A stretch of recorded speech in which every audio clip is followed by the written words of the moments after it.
विष वृक्ष का रहस्य। ये एक और चित्र है दोस्तों।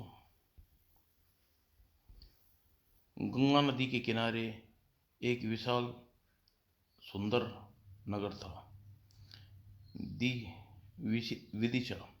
उस नगर का राजा विष्णुगुप्त एक अत्यंत सुंदर गुणवती राजकुमारी नंदिनी। एक दिन राजकुमारी नंदिनी अपनी कुछ सहेलियों के साथ अंगरक्षक और सैनिकों के साथ घूमने निकली। आह, कितना शीतल वातावरण है, चारों तरफ प्रकृति की हरियाली बिखरी पड़ी है, मन करता है हमेशा यहीं रहूं। राजकुमारी जी, जब रात की को जंगली जानवर निकलेंगे तो यहाँ कैसे रह पाएंगी। चंदा जंगली जानवरों को रहने के भयभीत होना नहीं सीखा, हमें बचपन से जंगली जानवरों से लड़ना सीखा है। वाह वाह, क्या बात है। की जाए तो राजकुमारी किसी का शेर का शिकार कर। हाँ हाँ, क्यों नहीं। और फिर अगले ही पल राजकुमारी नंदिनी शिकार की तलाश में रथ दौड़ा दिया। और कुछ देर बाद घने जंगलों में एक शेर दिखाई दिया और राजकुमारी ने अपना रथ उसके पीछे लगा दिया। और तेज रथ दौड़ते हुए राजकुमारी ने अपनी सहेली चंदा से कहा, चंदा तुम घोड़ों को संभाल लो, मैं वन राज को अपने बाणों का निशाना बनाती हूँ। कहने के साथ ही राजकुमारी चंदा ने लगाम सौंप दी। सर और लेकिन रथ उस समय शेर के समीप ही था कि एक भारी झटके के साथ बुरी तरह चौंका दिया और मुंह से तेज चीख निकली। अचानक गड्ढे में पहिए में रथ जाने से संतुलन बिगड़ गया और कुछ दूर चल कर रथ वृक्ष से जाकर टकराया। हाय, मर गई। ओह, बहुत चोट लगी। राजकुमारी जी, आपको चोट तो नहीं लगी। नहीं, कोई चोट वोट नहीं लगी, लेकिन वह गड्ढा पहले इस मार्ग में कोई गड्ढा नहीं था। राजकुमारी जी, कल इस गड्ढे को मट्टी भरवा कर ठीक करवा दूंगा। आज तो इस गड्ढे ने हमारा शिकार हाथ से निकल गया। चलो अब घर लौट सकते हैं। लेकिन राजकुमारी नंदिनी का हाथ अपने रथ के साथ वापस के पास पहुंची भी नहीं थी कि भयानक राक्षस ने आहट सबको चौंका दिया। हा हा हा, राक्षस। अगले ही पल राजकुमारी नंदिनी झटके से अपना धनुष बाण उठाया और उस राक्षस पर मारने की वर्षा कर दी। राजकुमारी, इन तिनकों से मुझे मारना चाहती है, किसी को नहीं छोड़ूंगा, सबको मारकर खा जाऊंगा। मेरा नाम त्रिशरा है। ओह राजकुमारी, बाणों को इस पर कोई प्रभाव नहीं हो रहा। और त्रिशरा राजकुमारी के रथ की तरफ और बढ़ता चला गया। चंदा, रथ को तेजी से चलाओ, नहीं तो यह राक्षस हमें पकड़ कर मार देगा, बचाओ। चंदा ने रथ को तेज दौड़ा दिया। चंदा, और तेज चलाओ, रथ के पीछे ही आ रहा है। और लेकिन लेकिन अभी वह कुछ ही दूर पहुंचा था कि त्रिशरा ने दौड़कर उसे पकड़ लिया। राजकुमारी, बचाओ। और त्रिशरा ने रथ को आकाश में उछाल दिया और रथ एक पेड़ पर जा गिरा। त्रिशरा, तू मेरे हाथों में बच तू त्रिशरा, तू मेरे बाणों से बच गया, अब इस भाले के प्रहार से नहीं बचेगा। और कहकर राजकुमार ने भाला का प्रहार किया, लेकिन त्रिशरा ने भाले को पकड़कर तोड़ डाल दिया। हा हा हा, अब तुम सुंदरी राजकुमारी, मैं तुम्हें मारूंगा नहीं, तुमसे विवाह करूंगा और तुम्हें अपने साथ ले जाऊंगा। ओह, इसने लोहे के भाले को तिनके की तरह तोड़ दिया। यह राक्षस को मारना संभव नहीं लगता। और सोच के राजकुमारी विद्युत गति से अपने रथ की ओर भागी। भागो, प्राण बचाओ। लेकिन राजकुमारी ने रथ पर सवार होती, अब तुम कौन बचाएगा। ओह राजकुमारी, मेरी सहेली को पकड़ लिया, लेकिन न किसी न तरह यहाँ से बच निकलना होगा। राजकुमारी ने एक बार त्रिशरा के ऊपर फिर बाण चलाया। त्रिशरा के हाथ पर बाण लगते ही लड़कियां नीचे गिर पड़ी। राजकुमारी, तुमने इन लड़कियों को तो मेरे हाथ से छुड़ा लिया, लेकिन अब तुम नहीं बचोगी। आह। और राजकुमारी नंदिनी दूसरे रथ पर सवार होकर भाग निकली। राजकुमार कहीं भाग राजकुमारी, कहीं भाग जाओ, लेकिन तुम्हें छोड़ूंगा नहीं, तुम्हें विवाह कर कर ही छोड़ूंगा। और दूसरे ही पल राजकुमारी तेजी से रथ दौड़ाती नगर में प्रवेश की। द्वारपाल, जल्दी बंद कर दो, भयानक एक भयानक राक्षस आ रहा है। ओह, राक्षस! और राक्षस को वहां पहुंचने से पहले द्वार बंद कर दिया। और त्रिशुरा राक्षस के आगमन की सूचना पाते ही कुछ देर में बहुत द्वार के पीछे बहुत सैनिक पहुंच गए, और क्रोधित राक्षस ने वृक्ष उखाड़ कर फेंकना शुरू कर दिया। राजकुमार, यदि यदि तुमने मुझसे विवाह नहीं किया तो पूरे नगर को नष्ट कर दूंगा, किसी को जीवित नहीं छोड़ूंगा। राजकुमारी नंदिनी महल में अपने पिता विष्णुगुप्त के पास पहुंची। नंदिनी, तुम आ गई। हमने तुम्हें राक्षस के आने की खबर सुनी, हम बेचैन हो उठे। पिताजी, जंगल में राक्षस ने मेरी कई सहेलियों को मार डाला, मुश्किल से बच के आई हूँ। और कुछ ही देर में सेनापति मार्तंड कक्ष में पहुंचा। महाराज, यह राक्षस चला गया तो गया, लेकिन जाते वक्त राजकुमारी को उठा ले जाने की धमकी दी गया है। नहीं, हम उस राक्षस से राजकुमारी की परछाई भी नहीं छूने देंगे। उस राक्षस का सर्वनाश कर देंगे। महाराज, राक्षस ने राजकुमारी की सुरक्षा हेतु कोई प्रबंध कीजिए। तुम चिंता न करो, आज ही राजगुरु से मिलकर राक्षस को मारने का उपाय पूछ लेते हैं। और उसी दिन राजा विष्णुगुप्त राजगुरु से मिलने मंदिर पहुंच गए। राजगुरु प्रणाम। गुरुदेव प्रणाम। आयुष्मान भव राज। आओ राजन, कुशल तो हो? राजगुरु सब राज राजगुरु, सब राजकार्य कुशलता से चल रहा है, लेकिन आज एक राक्षस ने आक्रमण कर दिया। बहुत भयानक राक्षस है। राक्षस भयानक राक्षस, लेकिन यह विदिशा नगरी में कहाँ से आ गया? ठहरो, अभी ज्ञात करते हैं। और फिर कुछ ही मौन रहने कहकर राजगुरु ने कहा, राजन, हमने अपने दिव्य ज्ञान से पता लगा लिया है कि राक्षस किसी शस्त्र से नहीं मारा जा सकता, वह बहुत शक्तिशाली है। फिर भी भयानक राक्षस का अंत कैसे होगा गुरुदेव? वह हमारी बेटी को उठा ले जाएगा। राजन, वह राक्षस को सैनिक शक्ति से नहीं बल्कि रोका जा सकता, लेकिन मेरे महागुरु कपिल इस राक्षस को मारने का अवश्य कोई उपाय बता देंगे।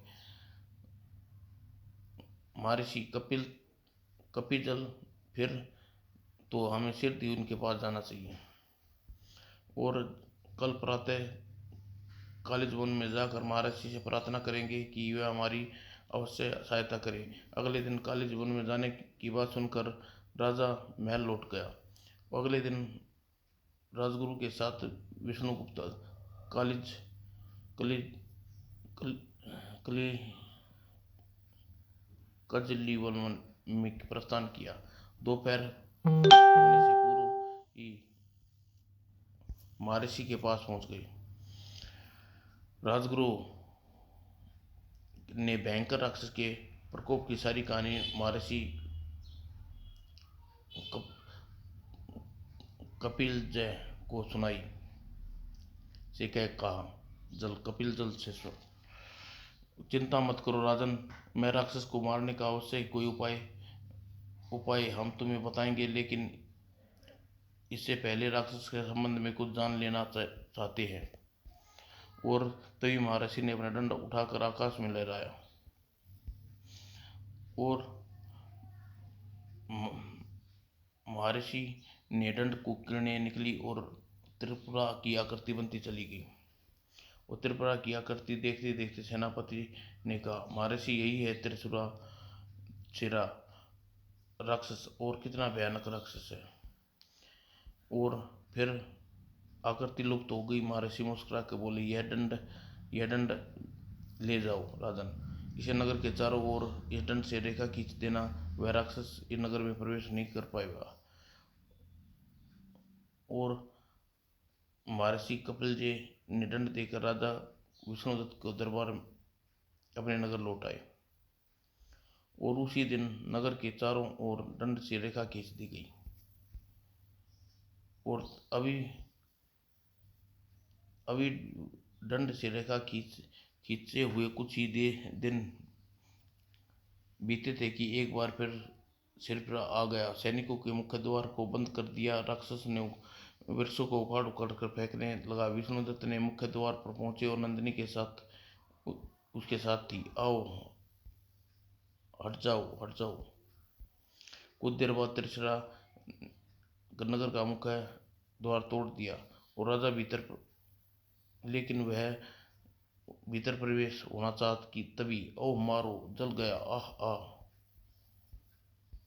और कुछ देर बाद त्रिशरा जल कर नष्ट हो गया।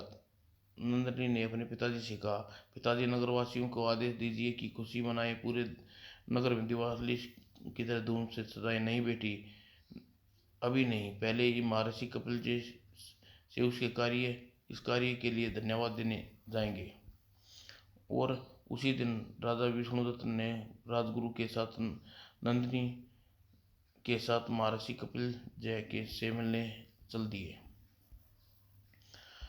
और महर्षि कपिल देव के सामने पहुंचकर महर्षि के प्रणाम। भगवान विष्णु की अनुकंपा से त्रिशिरा राक्षस मारा गया। रा, राजन, भगवान विष्णु की अनुकंपा से नहीं, मेरी अनुकंपा से भयानक राक्षस मारा गया। ऐसे भयानक राक्षसों को पलक झपकते ही मार सकता हूँ। ओह, कितना अभिमान है। हाँ हाँ महर्षि, सचमुच आपकी अनुकंपा से सिरसा त्रिशिरा मारा गया। राजन, भयमुक्त होकर राज्य करो और कोई कष्ट नहीं होगा। मेरे रहते तुम्हें भयभीत तो नहीं होना चाहिए। और महर्षि प्रणाम कर कर विष्णुगुप्त नगर लौट गए। अगले दिन विंदिशा नगर से दूर निवास स्थान पर कैलाश पर्वत पर भगवान विष्णु स्नान करने लौट रहे थे कि नंदी अभी जंगल से फल लेकर नहीं लौटा और पार्वती की दृष्टि से ऊपर पड़ी। हे कैलाशपति, स्नान कर रहे हैं और अभी तक नंदी कुछ फल नहीं लाया। ओह, वह आते ही फलाहार के लिए कहेंगे, मैं उन्हें क्या उत्तर दूंगी। तभी वह सोचती हुई पार्वती गुफा में चल दी। कुछ देर पश्चात, पार्वती, हम स्नान करके लौट आए हैं, जल्दी हमें फलाहार ले आओ, आज बहुत जोरों से भूख लगी है। आई, अभी आई स्वामी, आप आसन ग्रहण कीजिए। ओह, अब मैं क्या करूं, कोई बहाना भी तो नहीं बना सकती। तभी कुछ सोचती हुई पार्वती मन ही मन पुलकित हो उठी और पूजा की थाल सजाकर बाहर आई। पार्वती, फलाहार कहा था, तुम भूख लगी थी। कैलाशपति, पूरा ब्रह्मांड आपकी पूजा करता है, क्या मुझे अपनी पूजा का अवसर नहीं देंगे। ठीक है, लेकिन पूजा जल्दी समाप्त करना, हमें जोरों से भूख लगी है। और उधर पार्वती पूजा पूरी भी नहीं की थी कि नंदी आता दिखाई दिया। शिव पूजा की वास्तविकता जान गए। आह, नंदी आ गया। ओह, नंदी के फल लाने में देर हो गई, इसलिए पार्वती पूजा का नाटक किया और निपुण निपुण है पार्वती। और नंदी फलों की टोकरी शिव के सामने रखी। लीजिए महादेव, आपको फलाहार है। फलाहार के लिए अपने हाथों से चुन चुन कर लाया हूँ। और फल खाने के बाद शिव ने जैसे ही फल खाना शुरू किया, आग थूक, इतना कड़वा थूक, बुरी तरह मुंह बनाया। शिव ने कड़वे फल को थूक दिया और शिव द्वारा थूका गया फल पृथ्वी की एक विदिशा नगरी के समीप गंगा के किनारे जाकर गिरा। फल गिरने से जमीन में एक बड़ा गड्ढा हो गया और तभी शिव कड़वे फल को थूका ही था कि नारद वहां आ पहुंचे। नारायण नारायण नारायण। ओह, आओ देवऋषि, आपका फलाहार कीजिए। महर्षि कड़वे फल का आहार और वह आपने किया विषयुक्त मुंह से निकला वह फल पृथ्वी पर विनाश कर देगा। कुछ कहने के साथ ही पहले से मुस्कुरा उठे। तब तो तब तो जो होना था वह हो चुका देवऋषि, अब कुछ नहीं किया जा सकता। उधर त्रिशिरा के राक्षस के मारे जाने पर विदिशा के सब लोग निर्भर होकर जीवन यापन करने लगे। नगर में प्रत्येक जैसी शांति लौट आई और चारों ओर खुशियां की बिखर गई। कुछ दिनों बाद गंगा नदी के किनारे उस गड्ढे में एक विचित्र सा वृक्ष उग गया, जो शिव के द्वारा थूका गया कड़वा फल गिरा था। और देखते ही देखते उस विचित्र से विशाल रूप धारण कर लिया और उसे सुंदर सुंदर फल निकल आए। अरे देखो कैसा विचित्र वृक्ष है और फल कैसे लाल लाल फल लगे हैं। और वृक्ष के सुंदर फलों को देखकर लोगों को नहीं रहा गया तो फल तोड़ने के लिए पेड़ पर चढ़ गए। उन्होंने कुछ फल तोड़ के नीचे फेंके और फल खाने लगे। मेरा, मैं लूँगा, कितना मीठा है। और लेकिन तभी वृक्ष पे बैठा युवक फल खाया ही था कि मेरा सिर चकरा रहा है। और अगले ही पल वह नीचे गिरा और युवक मर गया। वो वृक्ष से गिरकर मर गया।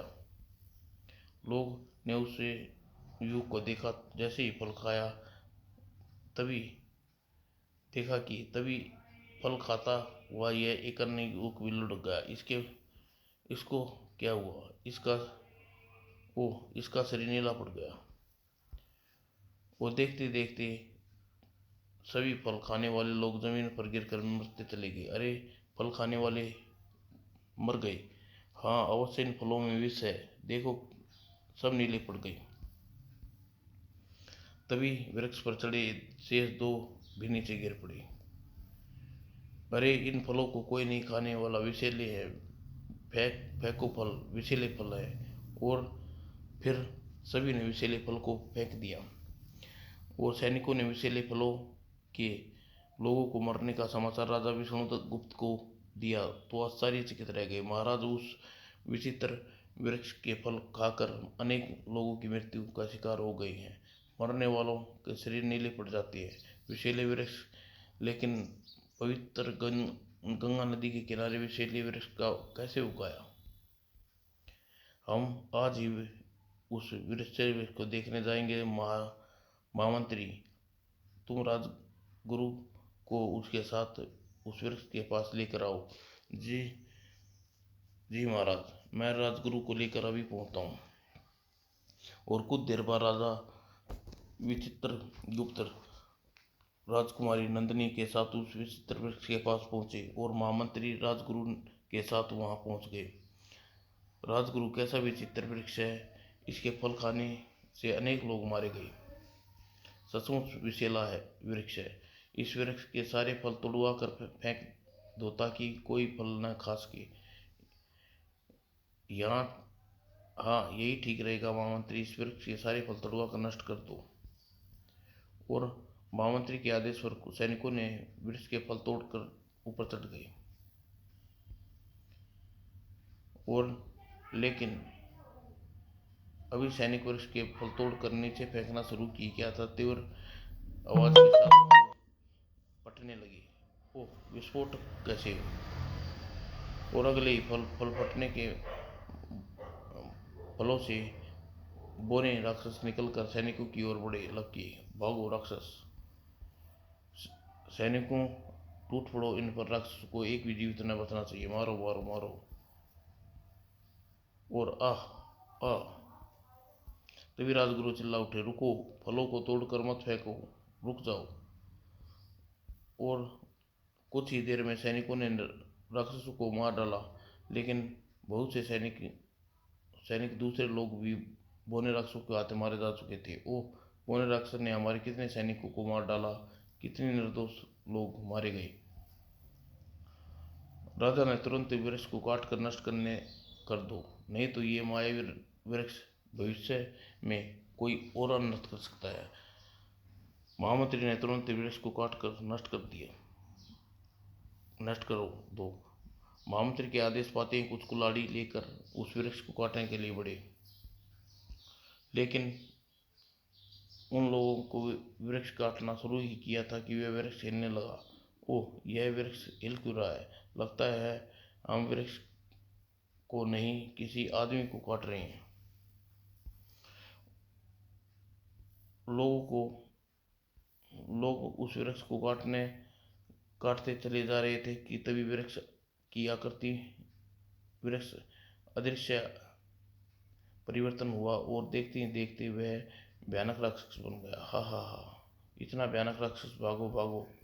राक्षस उन लोगों को पकड़ने के लिए आगे बढ़ा। आह आह, बचाओ। और पलक झपकते हुए वृक्ष वृक्ष राक्षस ने कई सैनिकों को हाथ में लिया। बचाओ। और अनेक सैनिकों को अपने पांव से कुचल दिया। तभी वह राक्षस विष्णुगुप्त और दूसरे लोगों की तरफ बढ़ रहा था कि अपने रथों की ओर दौड़ पड़े। नंदिनी, भागो, प्राण बचाओ। हा हा हा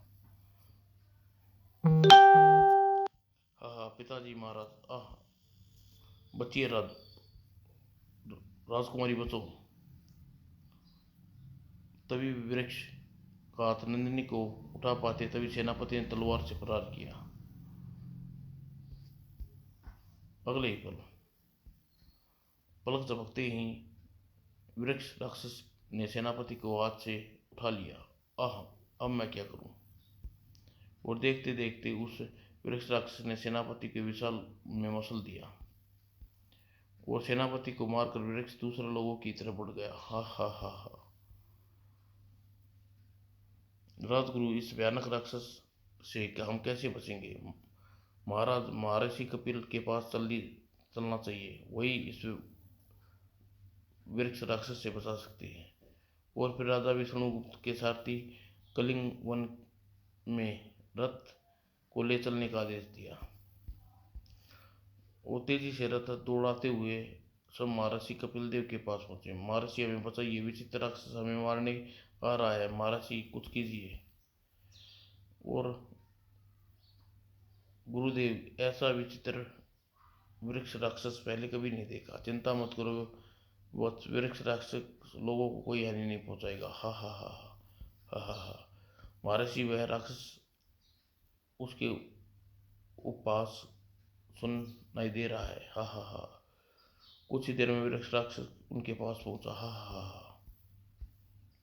और देखते देखते वृक्ष राक्षस ने नंदिनी को अपने हाथों में उठा लिया। पिताजी महाराज, पिताजी, महर्षि मुझे बस मार डालेगा। महर्षि, जल्दी कुछ कीजिए, वह दुष्ट राक्षस नंदिनी को मार डालेगा। वृक्ष राक्षस, नंदिनी को छोड़ दे और यहाँ से चला जाओ, मैं तुम्हें नष्ट नहीं तो मैं तुम्हें नष्ट कर दूंगा। लेकिन वृक्ष राक्षस नंदिनी को नहीं छोड़ा। महर्षि कपिल देव के मंत्र बोलकर कमंडल से जल छिड़क दिया। आहा, अग्निदेव, वृक्ष राक्षस स्वाहा। और अगले ही पल वृक्ष राक्षस अग्नि के घेरे में घेर लिया और जल राक्षस बुरी तरह जलने लगा। हा हा। और कुछ ही देर बाद वृक्ष राक्षस राख में परिवर्तन हो गया और वृक्ष राक्षस जलकर नष्ट हो जाने से सब बहुत खुश है। महर्षि, भगवान विष्णु ने एक बार फिर हमें मृत्यु के हाथ से बचा लिया। भगवान विष्णु ने नहीं हमें वृक्ष राक्षस से हमें तुम सब कोई रक्षा की। राजन, वो महर्षि अभिमानी से बात कर रहे हैं। हाँ हाँ महर्षि, आपने वृक्ष मानव को नष्ट कर दिया, सचमुच आप बहुत शक्तिशाली है। राजन, वृक्ष राक्षस की इस राख को नदी में फेंकवा दी। जी हाँ राजगुरु, स्वयं सैनिकों के साथ जाकर इस राख को नदी में डलवा देंगे। और सैनिकों ने आदेश देकर राजा ने सबके साथ नगर की तरफ प्रस्थान किया। जब विदेशी नगरी के समीप सैनिकों ने वृक्ष राक्षस की राख को नदी में फेंकवा दिया तो एक भयानक तूफान उठ खड़ा हुआ और नदी में जल प्रवाह बहुत ऊंचा उठने लगा। और फिर देखते ही देखते चक्रवात एक भयानक जल दैत्य में परिवर्तन हो गया और नदी के पानी बाढ़ की तरह तेजी से फैलने लगा और जल दैत्य आगे बढ़ने लगा। तभी जल दैत्य दूर खड़े राजा, नंदिनी और लोगों के पास पहुंचा। भागो भागो, नहीं तो जल दैत्य हमें खा जाएगा। और कुछ देर भागते हुए वे लोग नगर के समीप पहुंचे। राजगुरु, जैसे लगता है कि जल दैत्य के साथ नदी में लहर का जल भी नगर में पहुंच जाएगा, बहुत हानि पहुंचेगी। राजन, हमें नगर न जाने की बजाय एक बार महर्षि कपिल देव के पास चलना चाहिए, जल देवता हमारी रक्षा कर पाएंगे।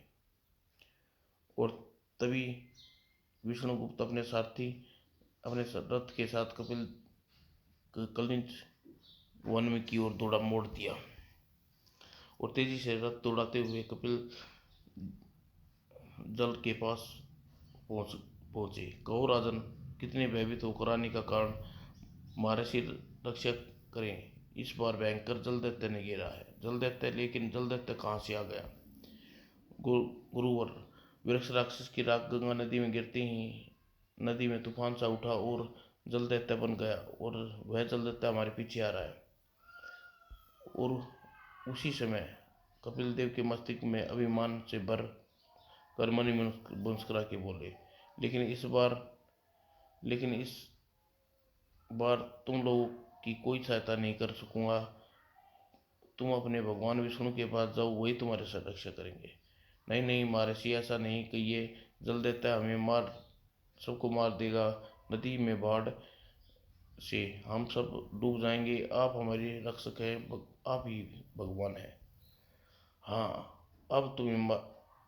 हाँ, अब मैं तुम्हारी रक्षा करूंगा, क्योंकि तुमने मुझे भगवान मान लिया राजन। और जल दैत्य को मारने के लिए मुझे एक यज्ञ करना पड़ेगा। कुछ कीजिए महर्षि, लेकिन उस जल दैत्य को अभी कभी भी पहुंच सकता है। और महर्षि कपिल ने यज्ञ प्रारंभ कर दिया। अग्नि देवता स्वाहा। और अभी वह यज्ञ आरंभ करे कुछ ही देर हुई थी कि तभी उसकी दृष्टि जल दैत्य आता दिखाई दिया। अग्नि देवता स्वाहा, जल देवता स्वाहा। और महर्षि, जल्दी कुछ कीजिए, जल दैत्य यहाँ भी आ पहुंचा। और कुछ देर बाद जल दैत्य के पास आ गया। बाढ़ का पानी भी तेजी से बढ़ रहा था और तभी अग्निकुंड में एक त्रिशूल उभरा आया। और तभी जल दैत्य एक कदम आगे बढ़ा पाता, महर्षि ने त्रिशूल उठाकर पूरी शक्ति से दे मारा। हा हा हा। लेकिन जल दैत्य ने एक बार फिर त्रिशूल से प्रहार से बचा और मंत्र बोलकर कपिल ऋषि ने फिर त्रिशूल प्राप्त कर लिया। और उन्हें तभी उसने कुछ सोचा, लगता है जल दैत्य त्रिशूल से ऐसे नहीं मरेगा, मुझे कुछ दूसरी विधि से इसका अंत करना पड़ेगा। और फिर महर्षि कपिल ने जल दैत्य के आगे जल में त्रिशूल का प्रहार किया और त्रिशूल के नीचे गिरते ही जल तेजी से भाप बनकर नष्ट होने लगा। और बाढ़ का जल नष्ट होते देख जल दैत्य बुरी तरह चीखने लगा, आओ आ। और कुछ देर बाद जल दैत्य का सिर गहरा धुआं बनकर उठने लगा। तभी वहां चक्रवात परिवर्तन हो गया और तेजी से घूमने लगा। और फिर आगे बढ़े चक्रवात ने महर्षि कपिल को अपने घेरे में ले लिया और चक्रवात महर्षि कपिल को आकाश में उड़ाने ले चला। महर्षि कपिल ने मंत्र बोलकर अपने उस चक्रवात को छुटाने की बहुत कोशिश की। वायु देव चक्रवात स्वाहा। और लेकिन वह चक्रवात नहीं छोड़ा। चक्रवात में उसका सांस बंद हो गई और स्थिति में मृत्यु हो जाएगी। तभी उसके मुंह से निकला, भगवान विष्णु मुझे बचाइए, रक्षा कीजिए। और तभी कपिल जल के मुंह से इतना निकला था कि तभी आकाश में बिजली चमकी और भगवान विष्णु प्रकट हुए। ओम शांति शांति। और अगले ही क्षण भगवान विष्णु चक्रवात से महर्षि कपिल जल को मुक्त कर दिया। भगवान मेरी रक्षा करी, चक्रवात ने मुझे बचाया। महर्षि, आपने अपनी शक्ति पर बहुत अभिमान हो गया था। उस अभिमान में भगवान को बिल्कुल भूल गए थे। मैं अभिमान तोड़ने के लिए यह लीला रचनी पड़ी। मुझे क्षमा करें भगवान, मुझे भूल हो गई थी। आपने वह कैसी लीला रची भगवान? उसी दिन कैलाश पर्वत पर जब नंदी शिव के लिए फल लेने आए तो मैंने एक फल को कड़वे फल में रूप में परिवर्तन कर दिया और नंदी उस कड़वे फल को तोड़कर ले गई और जब शिव ने फल खाया तो कड़वाहट के कारण उसे थूक दिया। और भगवान विष्णु ने पूरी कहानी सुनाकर कहा, तुमने वृक्ष राक्षस जल देवता को नष्ट कर दिया, लेकिन चक्रवात और तुम्हें अपने को नहीं बचा सकी। आखिरकार तुम्हें अपनी रक्षा के लिए मेरी स्तुति करनी पड़ी। भगवान आप धन्य हैं, आपने मुझे क्षमा कर दिया, मैं आप कभी अभिमान नहीं करूँगा। और भगवान विष्णु ने गरुड़ पर सवार होकर वहाँ से प्रस्थान किया। इधर भगवान विष्णु को प्रस्थान करने पर देवी ऋषि इंद्र शिव के पास पहुँचे। वाह कैलाशपति, खूब लीला दिखाते हैं, और उस दिन आपने कड़वे फल को थूका, मैं हैरान हुआ। और विषपान करने वाला महादेव एक मामूली कड़वे फल को क्यों ठुकरा दिया? मुझे क्या पता था कि आपके कड़वे फल को थूक कर इतना बड़ा चमत्कार दिखाएंगे। तभी पार्वती ने पास आकर कहा, प्रणाम देव ऋषि, आसन ग्रहण करिए, यह फल खाइए। और कैलाशपति, इनमें से कोई कड़वा फल नहीं है? नहीं मुनिवर। और फिर जोर से हंसे। समाप्त दोस्तों।